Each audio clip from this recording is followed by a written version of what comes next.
Yo, and hello, everybody. Mike here, baseball collector. And yep, I'm not Ty. I know Ty was supposed to be doing this segment right now, this very cool segment that I'm excited about. And Ty had a baseball game, and that's what's been going on all day. His son, Kai, who I've gotten to meet, great kid, he is in his first championship game. And of course, Ty coaches the team, so he had to be there. And so I am pinch hitting. And I hope it's okay for you guys that I am pinch hitting. Let's see. We are going to do something today that I'm really interested in. And let me tell you why. I'm a YouTube guy, right? And I have a few other social media things that I'm a part of. But in reality, I kind of stay in my lane with YouTube. And I'm not really into podcasts. In fact, before I met Ty, who does BreakerCulture podcasts, I had never listened to a sports card podcast in my life.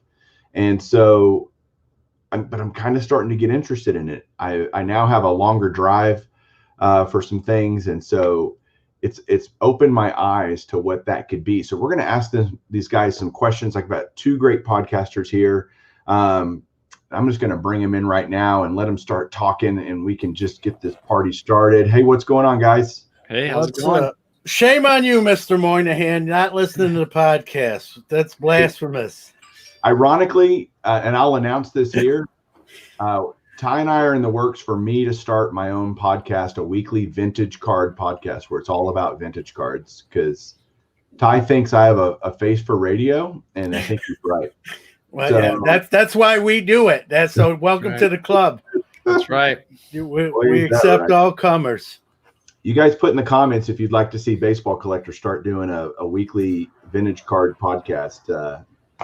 If everybody says no, don't do it, that'll be that'll be affirmation of what I'm already thinking. But Mike, tell everybody about you, man, and what's going on, and welcome to the show, by the way. Thanks. Appreciate it. Yeah, Mike Summer from the Wax Pack Hero blog at waxpackhero.com, and as of last December, the Wax Pack Hero Sports Card Minute podcast. And so the quick story is that I collected as a kid through the 80s, started in 1986, collected very strongly through the mid-90s until I was getting ready to go off to college. Took about a 20-year hiatus from college up through 2015 when I kind of returned to the hobby, started to get back into it. But I found out that so much had changed in that 2-decade absence. And it took me a little while to get acclimated back to this new collecting world that we found ourselves in. I bet. And so as I started to get more and more comfortable with it, I said, I learned so much. I bet there's other people who are in similar situations to me that could maybe I would be able to help them get up to speed more quickly. And so that's when I started the blog in 2017 to kind of share some of the things that I had learned about what this hobby is like now, and maybe a little bit on how to make it more of a self-sustaining hobby. Things are so much more expensive now than they were in the 80s and 90s. And I had figured out a way that worked for me to buy and sell in order to raise some extra funds to create a self-sustaining hobby. One thing led to another, had a chance to be a guest on several of the other hobby-related podcasts, the About the Card Show. John had me on his show, Sports Card Nation. And I said, you know what, I'm having fun with this. Maybe I want to start a podcast as another way to share some of the things that I had learned and maybe help some other collectors along the way. And so that's what led to the Wax Pack Hero Sports Card Minute, which started in, like I said, December of last year. And so that's kind of the short story of how I got into the content creation game. Well, I have to tell you, I love your name, because Tupac Hero is one of my favorite songs. And so I sing it. I go, Wax Pack Hero. Yeah. You got to change your theme song. I need to figure out how to get kind of a parody thing going on there. That could be a good theme song. Yep. Ooh, I could write it. I love, Weird Al and all those kind of people. And I think I could come up. Ooh, the gauntlet has been laid. Very good. You'll own it, Mike. I'll give it to you. I just need to come. No royalties needed. John, what about you, man? Sports Card Nation. Tell everybody about what's going on with you. Yeah, I think I'm the old man in the room. I might be the old man even with the people in the chat room. I'm old at 47. So I got my start in the hobby in 1979 as a 7-year-old kid with my first pack of 79 Tops baseball bought by my grandfather at the corner store. I'm a New York City kid. I'm now in Syracuse, New York, but at the time born and raised in Brooklyn, and got a Reggie in that first pack, like third or fourth card in. The rest was history. I started working in a card store at age 14. At age 15, I got my New York State sales tax number and did my first show at 15 years old, a boy amongst men. But everyone was very welcoming and accepting. They knew me from working in the store and actually working at shows. And I had a very good first show right out the gate. And I knew then that I was going to be in the hobby probably for the long haul. I had a store from 1992 to 1996, so 4-year span. eBay came along, and I realized I could do stuff with my friends and travel the country and still make sales when I'm sleeping and not have to pay rent. And so I did that. I sold my half of the store out. I had a partner and did eBay, did the Northeast show circuit. And fast forwarding, I took a 3 to 4 year, I call it a pause. I didn't get rid of my cards. I just kind of didn't do anything buying or selling either way for about 3 to 4 years. And then, I've listened to podcasts. One of the first ones I listened to was Fat Packs. Many will be familiar with that, and Eric Norton. And, I always toyed with the idea of doing one, but I never really got the nerve. And I had a friend of mine who's from this area here in central New York, but he was in Florida working for ESPN radio, doing a radio show. And to give you the Cliff Notes version, ESPN he's a religious person of faith. And so a lot of times he'd say, God bless everyone to close the show. ESPN said, we don't like that. And he didn't like kind of being told about his faith. And so he resigned his position from ESPN. He came back home and he started his own broadcast media company, doing a morning podcast Monday through Friday. I had Fridays off from my 9 to 5 job, and he knew I was big into cards. He dabbled a little bit, but we're both huge sports guys. And he's like, John, why don't you come on Friday morning, bring some cards, because it's a video podcast and radio. He's like, bring some cards. We'll kind of connect the sports world and the hobby world. Like we'll bridge that gap. And it really was supposed to be like a one-time deal. I showed up on Friday. I was on there for about an hour and a half, and a bunch of people. We got a bunch of feedback. Are you going to do that every Friday? His name's Dan. Are you going to do this every Friday, Dan? And he called me up later that afternoon and said, you have Fridays off, right, John? I'm like, I do. And he goes, you want to do this every week? And I just said, listen, I'll commit to every week, but if, something, I have an appointment or, I won't be able to, but let's book it as long as there's no conflicts. And we did about 15 weeks of that. And sure enough, my job said, we really kind of need you at least here in the morning on Fridays. And that's when a show is. And so my son, who's 20 now, but at the time was 17, 18, had just graduated high school. And he actually filled in for me and did my portion of the show. And then I thought, well, I did it on camera, which like you said, I definitely have a face for radio.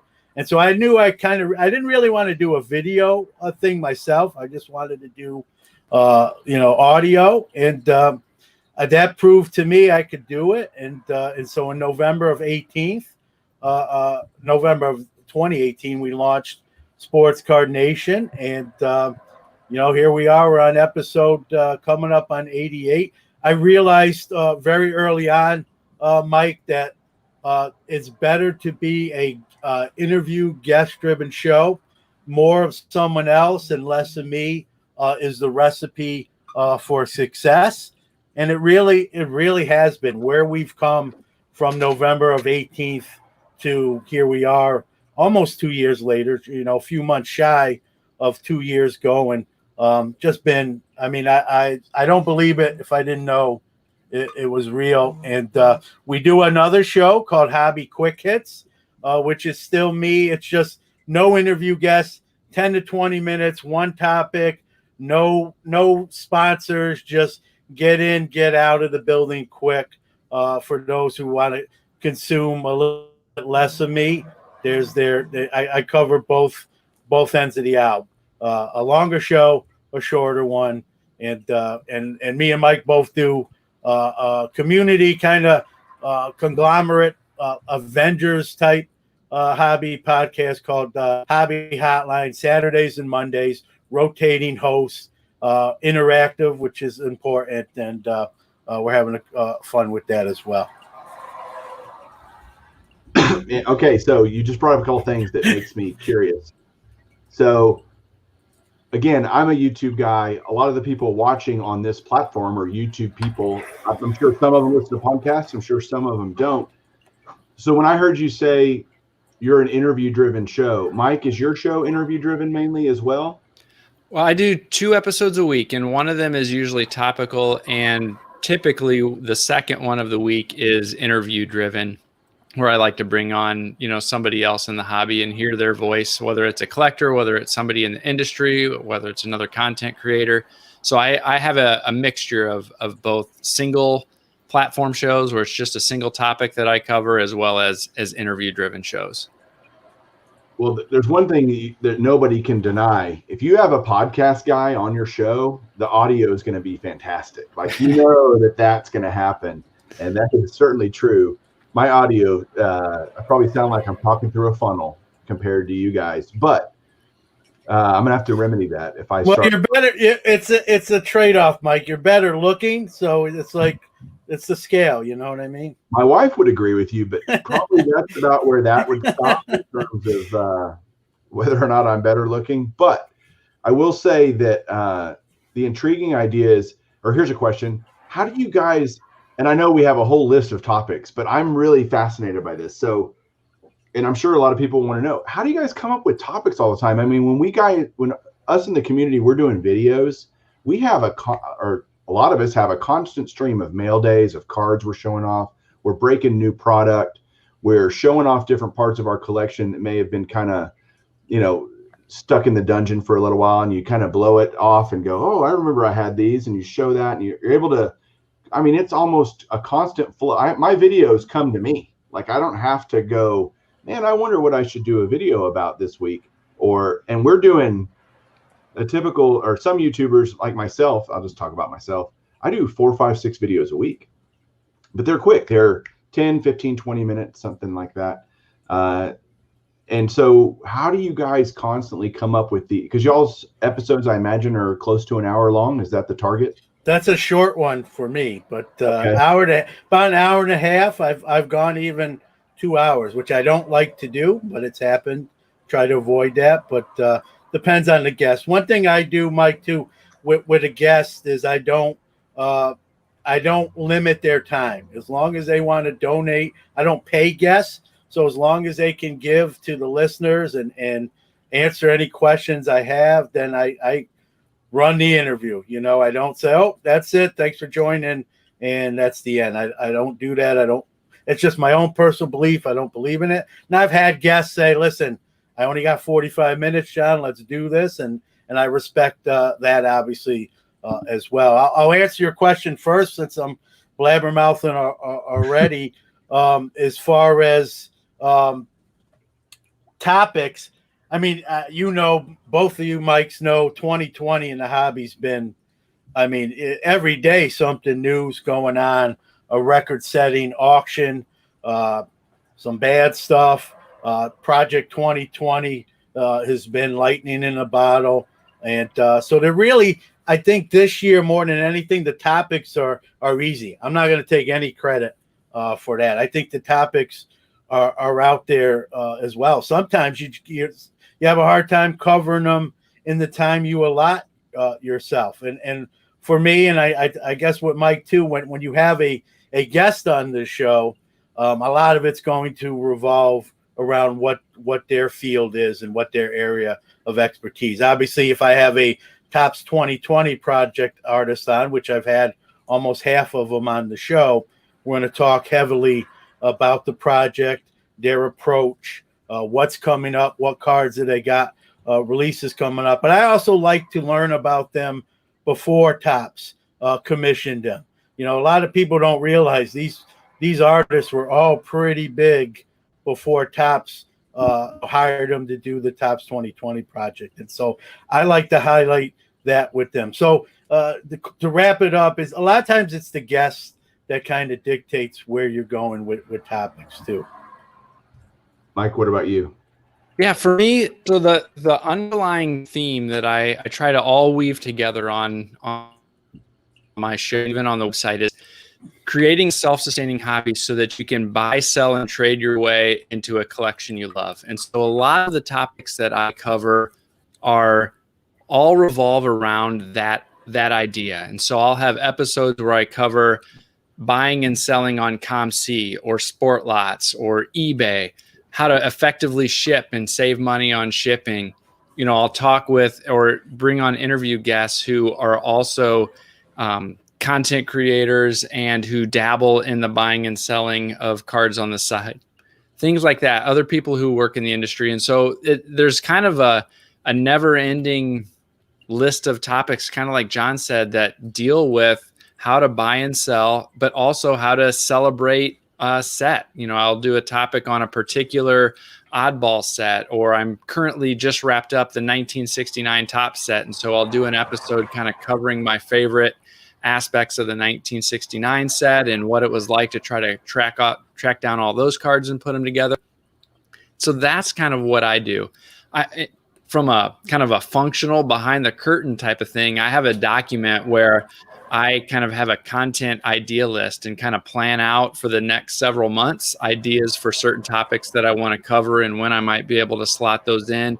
And that just kind of helps me keep on track, make sure I'm not duplicating things, or know, hey, it's been a few months since I covered this particular idea. A lot's changed since then. Maybe it's time to do kind of an update on that topic. And so that's kind of what I do to help structure and put a little more structure around the things that I want to cover on the show and on the blog. Interesting. I love that idea. But if another topic comes up and you have to preempt kind of your list of topics, that's no big deal. You can just bump it or whatever. And yep. You know, I have a interview show on my channel called Beyond Cardboard, where I interviewed Blake Jameson, which John, you probably did as well. He's really done an amazing job of ingratiating himself to the community, to the hobby, really got himself out there in a smart way. And and a lot of the other artists have followed suit.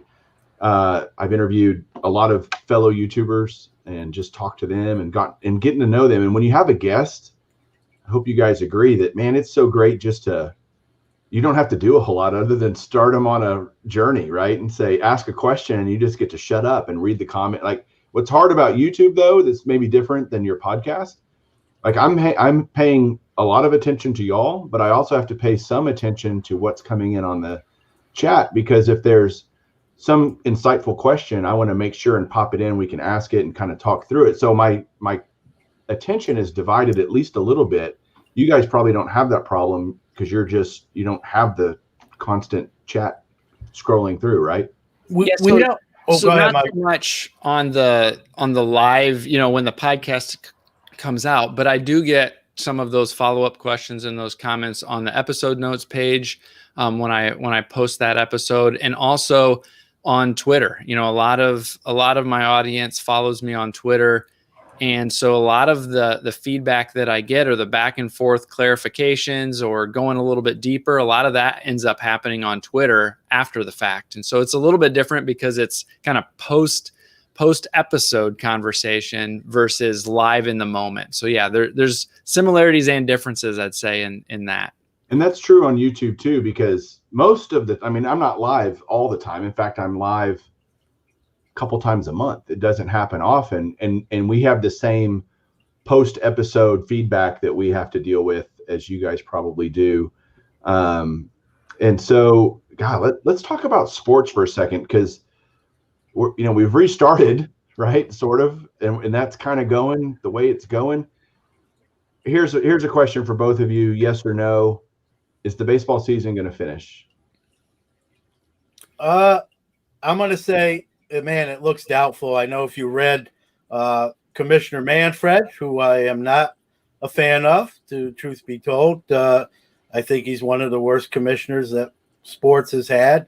I think he's over his head and out of his element. But he's already contacted the networks and let them know to plan for alternate programming in lieu of baseball. And so that's not a good sign. I'm not saying that's 100% going to happen, but the fact that he's already done that does not bode well. I think to play sports right now, I love baseball as much as anyone, but to pull off a sport now without in the bubble situation like the NBA and the NHL's doing, ratchets up that degree of difficulty, makes it all the more difficult. We've already seen, what are we, a week into the season? We've seen the Cardinals get hit, the Marlins half their team, and guys are opting out. And so I hope they get to finish for the fans' sake, for the players' sake, and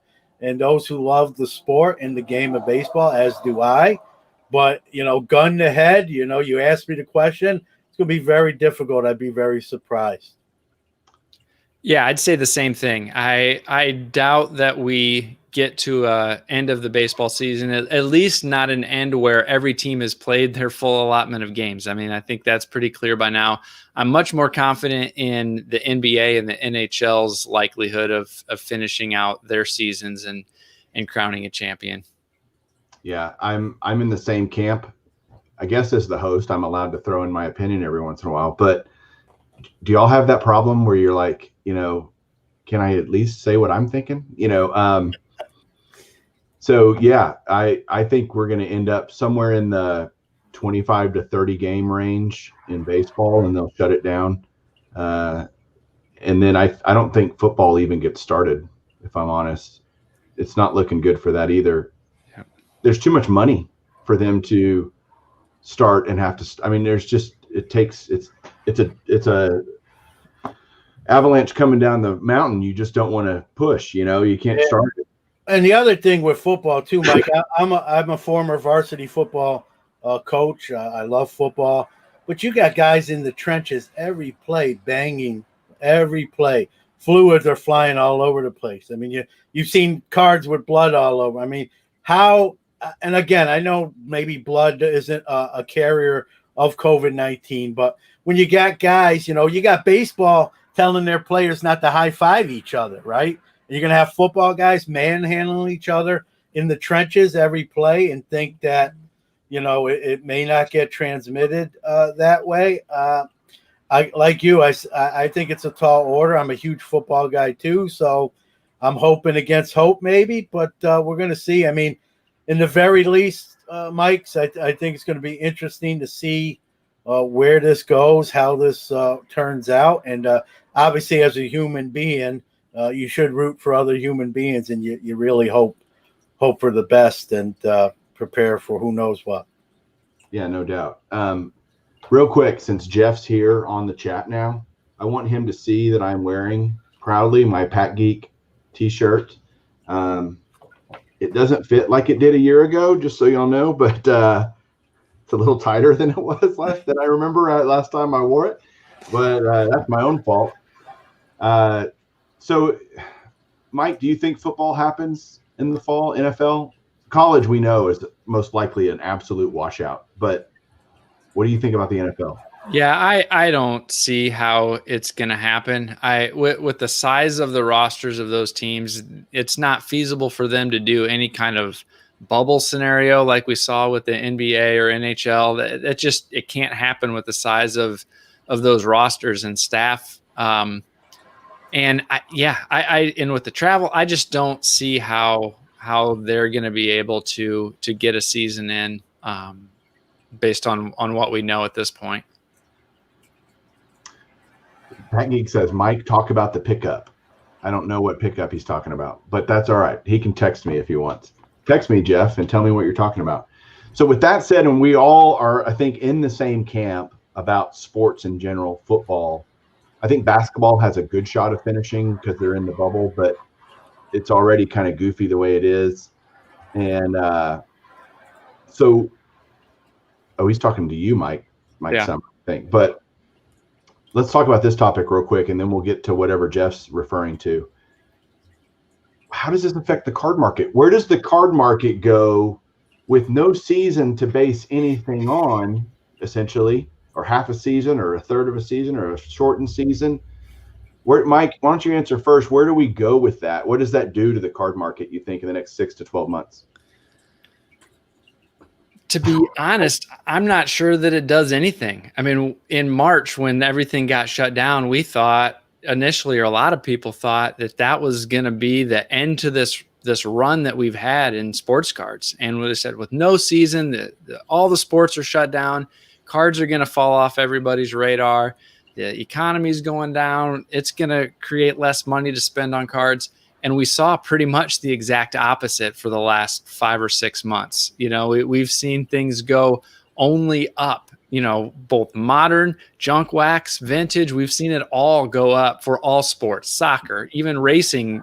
Sealed wax has gone up over the last several months. And that was something that you could always find cheap.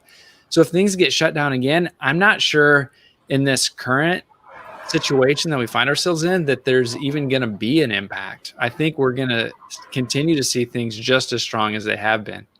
There's a great comment. Nobody will have a bad season if they don't play, right? There's a lot of truth to that in terms of how can your cards, I mean, how can Ronald, I'm just going to use Acuna. I'm not a big fan, but whatever. Acuna card, I'm not a fan of what modern cards. I'm a vintage guy. I appreciate modern cards, but like Mickey Mantle, you know, he can't get COVID and he can't have a bad season. He can't get injured.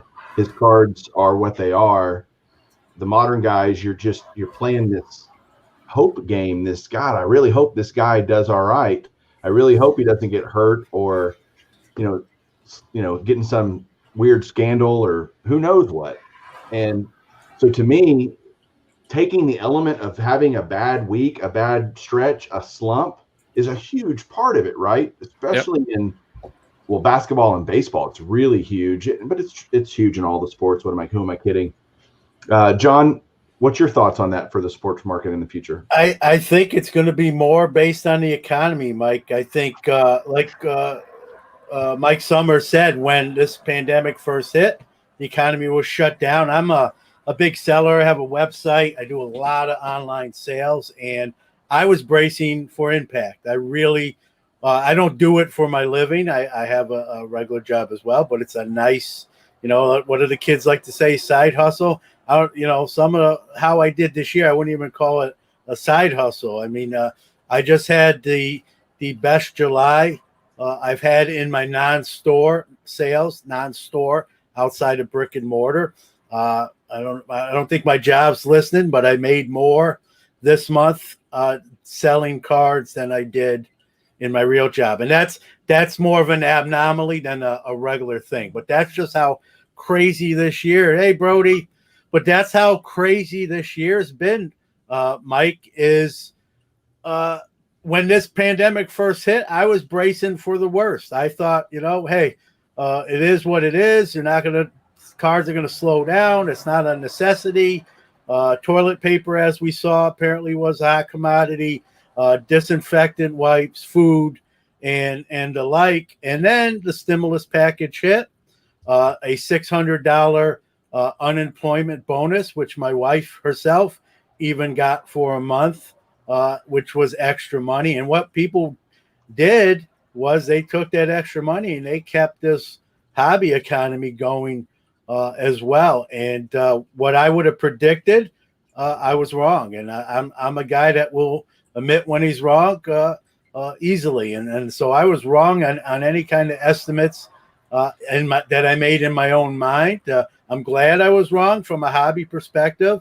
Now, listen, people are, I don't want to get morbid. This is a hobby show, but people have lost their life due to this virus, and that's unfortunate and sad. But the hobby wise has really went in the opposite way than I speaking for myself, and I think for Mike too. He kind of alluded to that, the opposite of what we thought, and not only the opposite, but I can only speak for myself. I just mentioned the July we had here.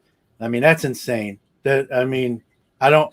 If you ask me why, other than the fact that I told you about stimulus and unemployment bonuses and the like, that's the only legitimate explanation I could come up with. Do you want a theory? I'm listening. Here's my theory. There is no money, and until recently, from March to June, essentially, there was no money being bet on sports. There was no sports to bet on, and the community is gigantic, and there is so much money. And these guys have the people that bet on sports that are not your just I bet on one game a week kind of guys, but there's plenty of people that it's their thing and they have to scratch that itch. And all it takes is one of those guys hearing about sports cards and how they're rising and all this money you can make and taking these risks, which is they're risk junkies, right? That's the whole point. Well, this has now become their risk opportunity. So I'm not saying that's not necessarily going to go away just because sports are happening. I don't think it's just going to be deflated. All these risk junkies, these bettors are going to come over and leave. I think it's more going to just slow down, level off necessarily than go down. I don't think everybody's talking about a crash. That just seems silly to me. Again, unless the economy, like John, you just said it, economically, if we have a problem, that could be an issue. And I'm a certified financial planner. That's what I do, is help people. And I'm telling you, all people have been doing with me over the last few months is giving me more money to invest when the stock market was down. They're not going. Yeah. Buy on a dip. On a dip. And that's meaning, alluding to your point or reinforcing your point of, it's not yet bad yet. Of course, there are individuals that are struggling more than, but as a whole, most people are still working, and most people still have incomes and they're not spending as much because they're doing they're at home or they're driving less or whatever. And so again, those gamblers still need to gamble. And I just think there's kind of this confluence of things that's made this meteoric rise possible. Mike, what are your thoughts? Yeah, I'm with you. I think it's probably a combination of factors that have helped driven it. I think there's a big chunk of nostalgia. A lot of people like the story that John just shared, that I just shared, of people who collected as a kid and are now returning to the hobby as they start to have kids who are interested in sports and interested in cards. And that's brought back a lot of people who are former collectors. I think you've got a lot of entrants from like the fantasy sports and gambling world, like you had talked about, who are now discovering cards as a way to have a little bit of that gamble, but still tied to the sports that they love and still tied to those outcomes of the games that they love. I think you've got some other people who are coming in purely from a financial flipper perspective who like and jump at the opportunity to flip any product that they can as a way to make money and make some side money. I think all of those things are contributing to what we're seeing here. Yeah. All right, Mike, I got to hear about this, massive haul that you got, and visual aids are certainly allowed on this show. So tell us about it. Yeah. So I think what Jeff's referring to is a few weeks ago, I essentially bought out my LCS here in town and took over his million card inventory, and am now starting to work my way through that. It's kind of a unique situation. We have a main LCS in town, and his storefront used to be two separate storefronts, so that there's kind of a separate office area in what was the other storefront. For the last couple of years, one of our other friends has been running kind of a shop within a shop, kind of simultaneously. And so that shop within a shop is what I ended up buying out a couple weeks ago. And so I picked up 1 million cards, and I'm now starting to work my way through them. I found so far everything from some cards from the 40s and 50s all the way up through some modern 2020 stuff.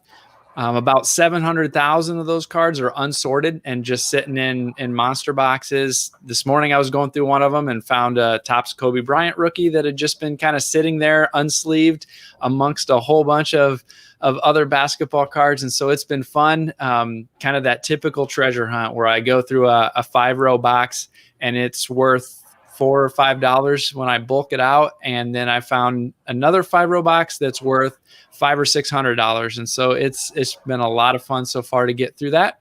And I'll be kind of running that shop within a shop as a side hustle on the weekends in addition to my day job. And so I'm really looking forward to the opportunity to continue selling online, continue creating content, and also now having a physical brick and mortar presence as well.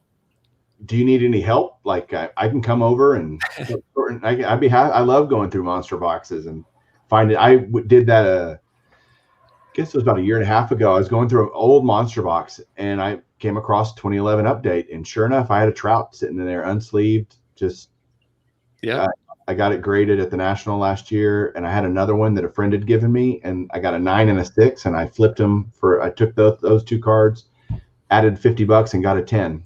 When they were going at the National last year, $950, $1,000, whatever, slightly more than that now. So that was a good choice.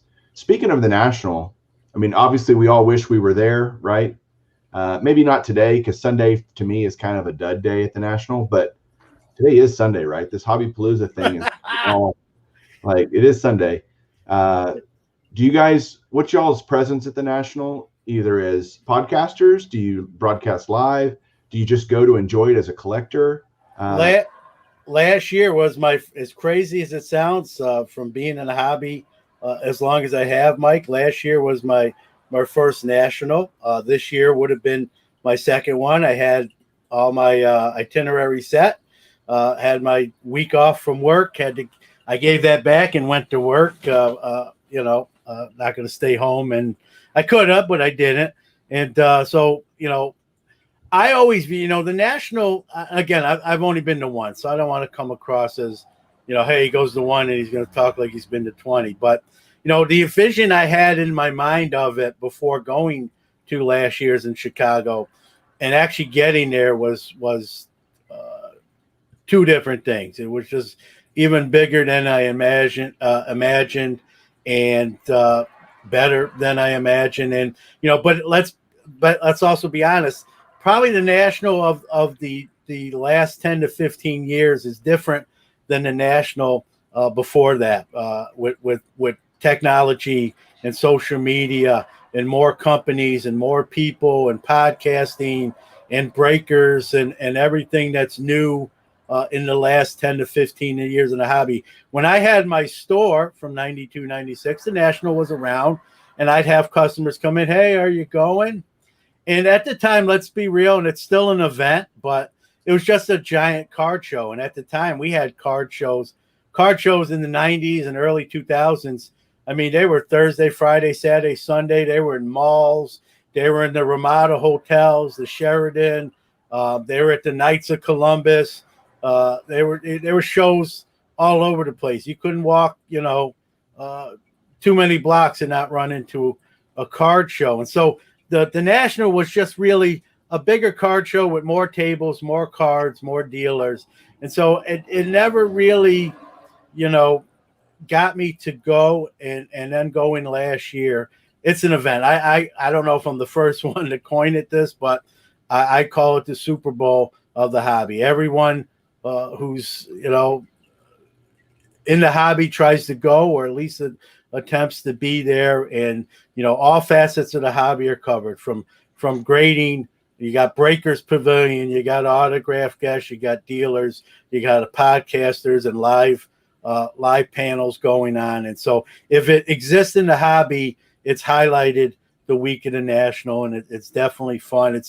I compare it to the Super Bowl because you got even celebrities that come that aren't even sports celebrities that are just coming for the event and be there. You know, now you got Gary V who sets up, and so it's it's the Super Bowl to hobby. It's like everyone that's anyone tries to be there, and there's nothing that's not there. I said too, after going last year, if it's probably not in this building, it may not exist, because it just stuff that's there from 1952 packs that are unopened to whatever, you know, Mickey Mantle 52 tops 9 or 9.5 or what have you.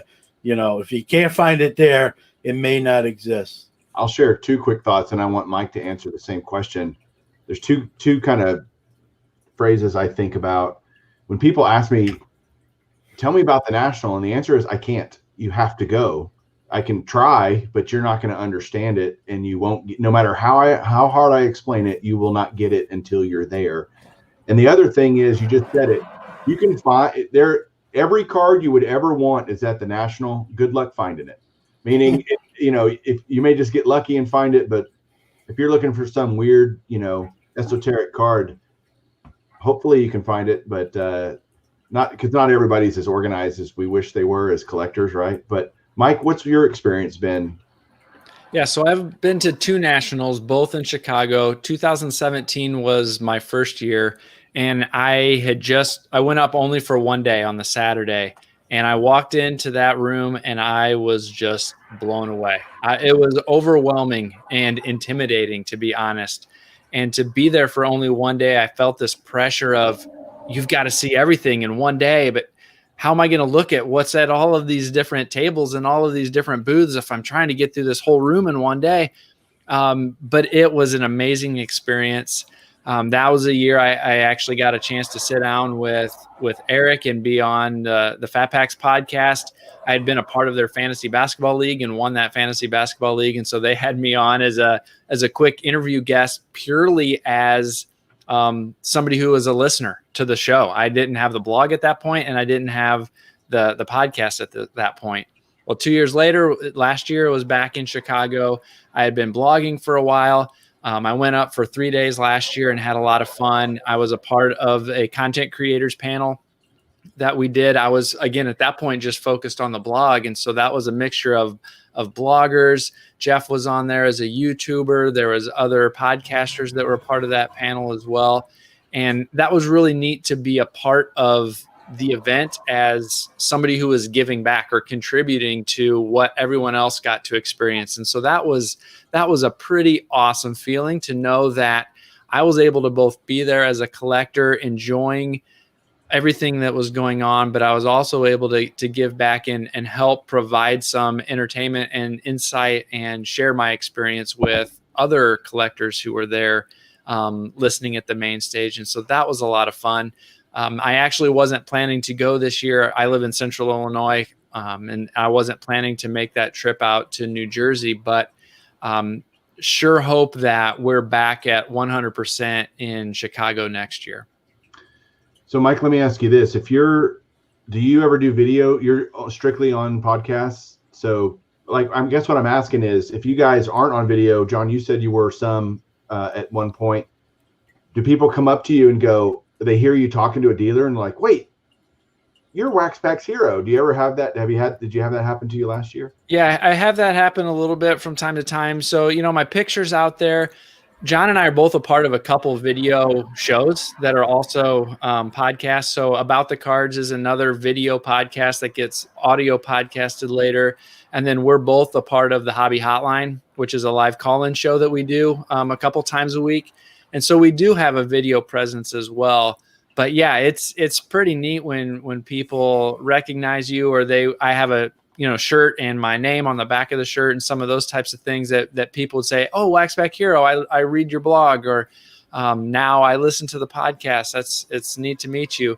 That kind of thing is really cool. You know, one of the things I think that Ty had asked about kind of before, as we were, talking and brainstorming about what to talk about, is some of the rewarding experiences that you get as part of being a content creator or being a podcaster. And some of the neatest things are when I get a message from somebody who said, "Hey, I listened to your podcast on selling on sport lots. I've been doing it 2 months now, and I made $400 last month selling some of my extra cards. That's so great. That's that much more I have to spend on the hobby and buy something for my PC.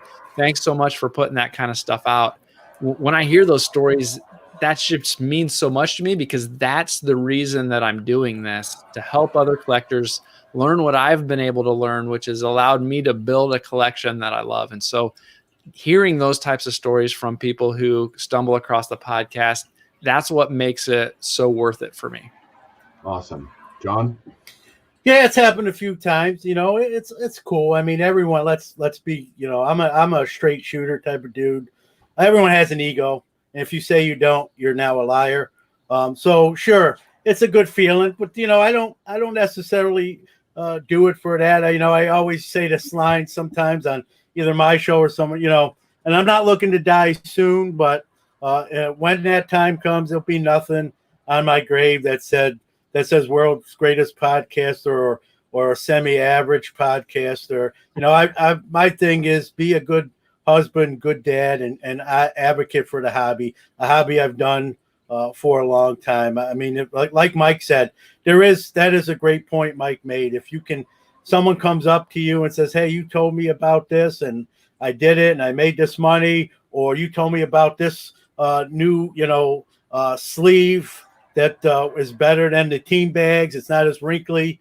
That goes a long way, because you made a difference in a fellow hobbyist, made life a little better, a little more convenient for them. So it's more to me about that. And, with podcasting, if, you look at those downloads, and if that's the biggest satisfaction you get, is people think enough of you to listen to the show 18 months still later, or whatever it is now, 20 months. And, more than anything else, at least for me.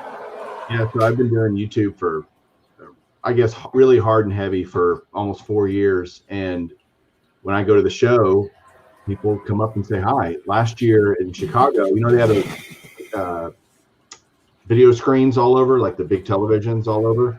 And on Thursday of the show, I left early because we were doing an event later, and everybody's blowing my phone up with texts and stuff, buddies of mine, and they're showing me pictures. They were showing my YouTube channel on the screens, and I was like, I have to admit, that was a pretty cool moment. I'm like, okay, they're showing my YouTube, which, by the way, they didn't ask, but that's all right. What are you gonna do? I still thought it was cool, and you're right. It's nice when someone comes up and says, "Hey, you made a difference. I love your take on this or that." And there's people that are going to disagree with you, right? And that's true in any medium where you're rendering an opinion. There's going to be people that don't like what you say for any number of reasons, and doesn't make them right and you're wrong, and vice versa. It's just, we can agree to disagree. And I'm not one that takes criticism well, so that's a problem for me. But maybe y'all can help me how to figure that out in the podcast area. So if I want to start a podcast, if I'm thinking about that, we only have like 12 minutes. Believe it or not, this has flown by. Y'all have convinced me, by the way.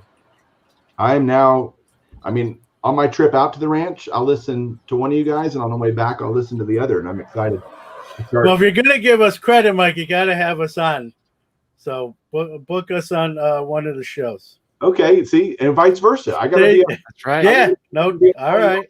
That would be no doubt. I'd be well spoken, so I'll try not to embarrass myself terribly, but that would be great. And that's what's cool, is you can start intermingling and it helps everybody, right? And that's what this whole Hobby Palooza thing, the idea was, get all these content creators, period, with Ty having a podcast background, and we're teaching him kind of the YouTube world.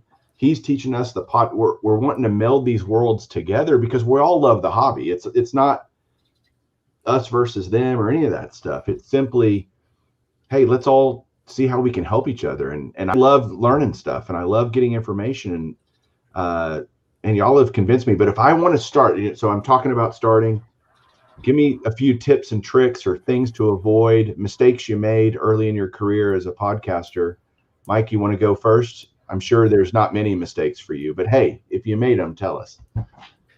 Yeah, I think, to be honest, I talked with John a lot when I was getting started as some ideas, because he was somebody else who had just started and wanted to learn from him.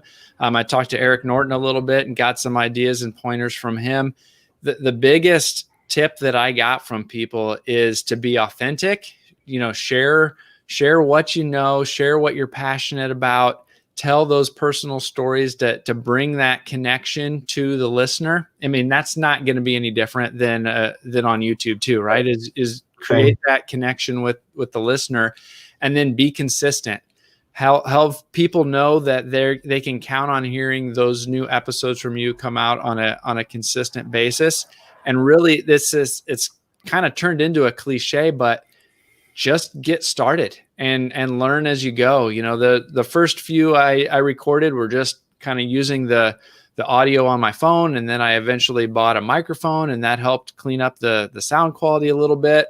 The first thing I did when I started, I just posted directly using Squarespace, which was my blog platform, using Squarespace. And I found out quickly that from a distribution perspective, from an analytics perspective, trying to learn how things were going, that it was going to work to get a podcast out there, but it wasn't going to learn to help me grow and scale and share and understand what was working and what wasn't working. And so I converted over to Anchor, which is the podcasting platform that I use.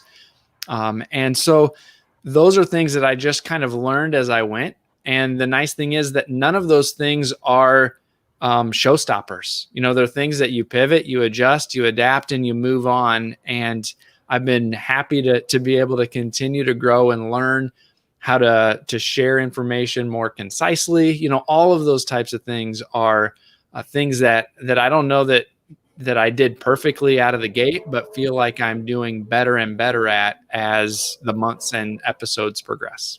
Oh, Mike, if we all went back and listened to our first episodes, we'd cringe, right? I would delete mine, except then they would be missing from the archive. So believe me.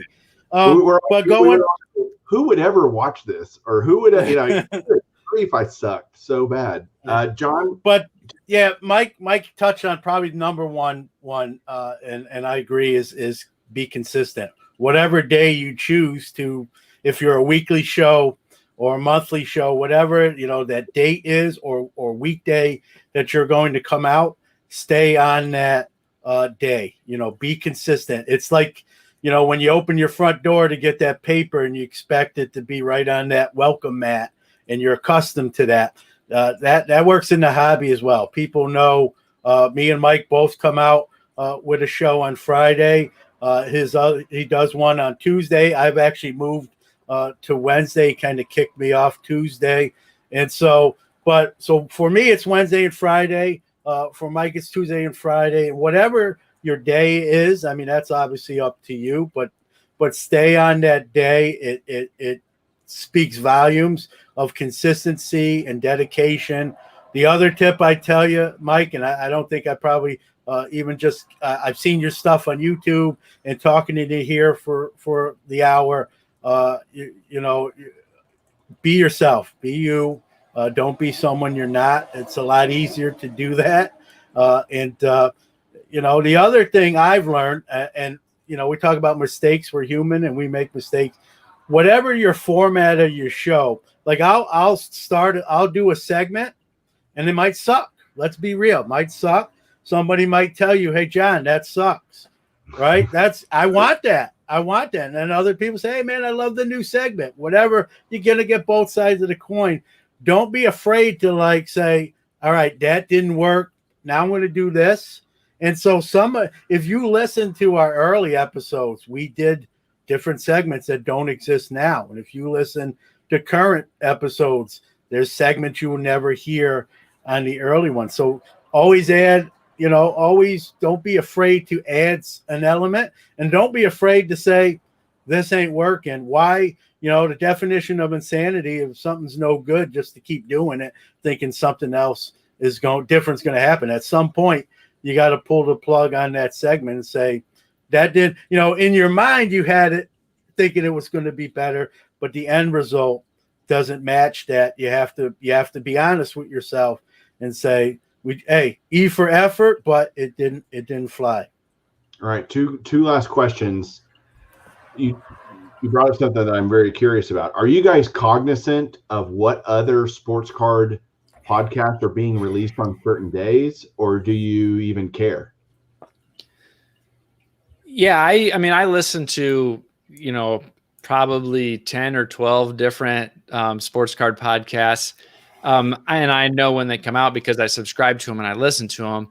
I think that's one of the things that I like about podcasting as a platform is you don't necessarily have to listen to it the day it comes out. It's not a live broadcast that if you don't listen to it live, you're going to miss out on participating in something. It's a medium that people can listen to it at their earliest convenience and when it's convenient for them. And so while I am aware of when those things come out, I don't necessarily schedule around that or worry too much if other people come out at the same time. Like John said, our shows both come out first thing Friday morning, or one of our shows each come out Friday morning at the same time. Depends how late I sleep.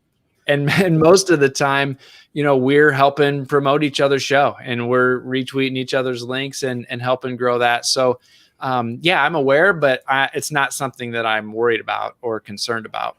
And Mike, to piggyback off of that, we do work together. Like I've had a lot of the 2020 project artists on. Mike does, to me, the definitive guide to the project with tracking all the individual cards by artist, by player, auction values, and all that. And so whenever I have a 2020 artist on, I link to his website to that information, and in turn he puts on, and he's got it by artist, he'll put the link to the artist interview on my podcast. Obviously we work on Hobby Hotline together. We're on Fridays with whoever gets up earlier. I think he usually beats me to the punch on Fridays. And here's the other thing too, Mike. There's at one point, this is a funny story. At one point I was tracking all the podcasts and would actually post links and promote everybody. And there was like 30, 35 podcasts. And I can't keep up. I know there's over 100. And that's that. I know I don't know everyone. And so, I think, and Mike can tell me if you agree, I've said this on my show, you can't, when you're going up against 100 shows, you can't listen to 100 shows. I listen to Mike's. He might listen to mine. I listen to certain, 3, 4, 5 other ones. You can't listen to everything. And so you can't compete against invisible stuff. And I don't mean that in a derogatory sense. You don't know the entity. So my competition is within. I played football and baseball. I coached football and baseball on the varsity level. I'm kind of intercompetitive. I want episode 88 to be better than episode 87. I'm going to want 89 to be better than 88. Does it happen? I don't know. Probably not all the time, truth be told. But that's where my competition got to be against myself, because you're going up against 100 shows, and I don't know, and it's not my business. I don't know how many listens or they don't get, and there's plenty. This is a huge hobby. There's plenty of room, and soon to be, you're going to jump in the pool with us, and so I don't look at it as competing against individuals. I'm just trying to do the best I can individually. Some weeks I'm better than others, and it's like anybody, right? An athlete. One day he goes 0 for 4 with 3 strikeouts. He comes back the next day and goes 3 for 4 with 2 home runs, a double, and 5 ribbies, right? And so you hope you have more of those days than the 0 for 4s with the sombrero strikeouts. But, you just do the best you can and kind of let the chips fall where they may, and have fun with it. I mean, at the end of the day, you're not, I can only speak for myself. I do make some income off it. I have sponsors, but I couldn't quit my job and do podcasting full time. So you better have fun with it, because if you're not, if it gets, I'll know it's time to hang them up. If that day, hopefully that day never comes, but one or two things: no one listens no more, or I look at it as work, and I'm begrudgingly turning the mic on and saying, all right, I got to do another episode. You get to that point, you know, that labor of love is gone. That writing's on the wall. So it's the same in our world too. I mean, and we preach a lot of the veteran YouTubers preach that same message because it's identical. We have 30 seconds left. Ty is next, by the way. He'll be on this channel, but it'll be a different link. So we're gonna bug out here in just a second, but just refresh the page and Ty will be live. I think he's back from his baseball game. I haven't even looked at my phone. I've been intrigued and fascinated by this conversation. I appreciate you guys joining me. Real quick, both of you, literally in 15 seconds, where can people find you? Because we've got a bunch more people than we started with, and y'all introduced yourselves. And if I was to start listening to you, and some of these guys hopefully have been inspired as well, do they start at the front, at the back, at the middle? Look for a topic slide? Go real quick. Yeah, you can start anywhere. You can find me at waxpackhero.com is the main landing page for the blog. And you can find the links to the podcast and things there too. It's called the Wax Pack Hero Sports Card Minute. It's available on iTunes or Apple Podcasts, Stitcher, Anchor, Spotify, all the different places. And then you can follow me at the handle that you see right there on the screen at the Mike Summer on Twitter. I'm more than happy to chat, answer any questions, whatever it might be. Awesome. Thanks, Mike. All right. Again, I'm honest. So here's all I'll say is the early ones are not great. Please don't listen to them and think they're all like that. They get semi-better. So like the later ones are okay. So the early ones suck. The later ones are okay. Easy to find. If you Google Sports Card Nation podcast, all our stuff's going to come up. Our webpage, our Twitter page, Facebook, Instagram, where you can listen to the show. We're on all the major platforms, iHeartRadio as well. Sports Card Nation podcast. Also, Hobby Quick Hits. If you want a quicker, short 10 to 20 minute version, it's one topic, and we just tackle it. It could be who knows what. I could talk about dying and where your cards go when you die, to your spouse's role in your hobby. So I try to touch on things that maybe some other shows either don't do or are reluctant to do. So, man, we'll all talk later, but and y'all stay on after I hit end broadcast. Guys, go check out Ty right now. He's doing his next episode of Breaker Culture live for you guys, Hobby PALOOZA 2020. Check it out. Thank you, Mike and John.